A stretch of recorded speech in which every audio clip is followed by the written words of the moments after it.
તો અમારે કોમર્સ વાળાની મોજ છે. આ મારા કોમર્સ વાળાની મોજ. હા સાહેબ, ક્લાસીસ તો મેં ઘણા જોયા, પણ સમર્પણ ક્લાસીસમાં તમે લખ્યું છે મોજીલું કોમર્સ. એટલે મોજીલા કોમર્સનો મીનિંગ શું થાય? મોજેલું કોમર્સ એટલે વિદ્યાર્થી કોઈ પણ પ્રકારના પ્રેશર વગર ભણે, આનંદ સાથે ભણે અને એનો સર્વાંગી વિકાસ થાય. એટલે સવારે 7 થી 1 માં બાળકે ભણવાનું, બપોર પછી કોઈ શાળા કે ટ્યુશને જવાનું નથી, એક્સટર્નલ અભ્યાસક્રમ કરવાનો છે અને ઓછી મહેનત સાથે વધારે સર્વાંગી વિકાસ થાય એવો અમારો પ્રયાસ છે. વાહ ભાઈ વાહ. પણ બધા મોજ હારે કોમર્સ ભણે તો છે, પણ રિઝલ્ટ કેવું છે આપણું? છેલ્લા 20 વર્ષથી સમર્પણ ક્લાસીસ ચાલે છે. 20,000 કરતા વધુ વિદ્યાર્થીઓ અહીંથી ભણીને પસાર થયા છે.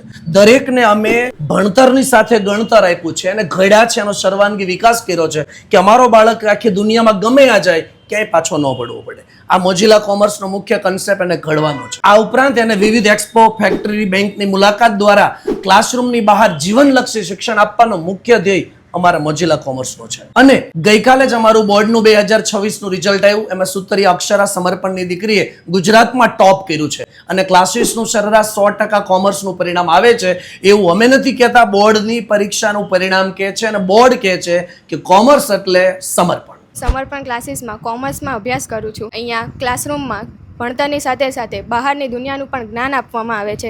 અહીંયાના દિનેશ સર સાથેના શિક્ષકોની ટીમ બેસ્ટ અને ક્વોલિફાઈડ છે. તો જોયું ને ભાઈ, આ છે સમર્પણ ક્લાસીસ વાળા દિનેશ સરના 21 વર્ષના શૈક્ષણિક અનુભવનો નિચોડ. અરે અહીંયા એકને નહીં અનેકને સારા માર્ક્સ આવે છે, એ પણ મોજ કરતા કરતા. તો 11-12 કોમર્સ માટે બેસ્ટ ક્લાસીસ એટલે સમર્પણ ક્લાસીસની 3 શાખા છે, જેમના એડ્રેસ સ્ક્રીન પર આપેલા છે. તમારે જ્યાં નજીક પડતું હોય ત્યાં એકવાર મુલાકાત લઈ લેજો.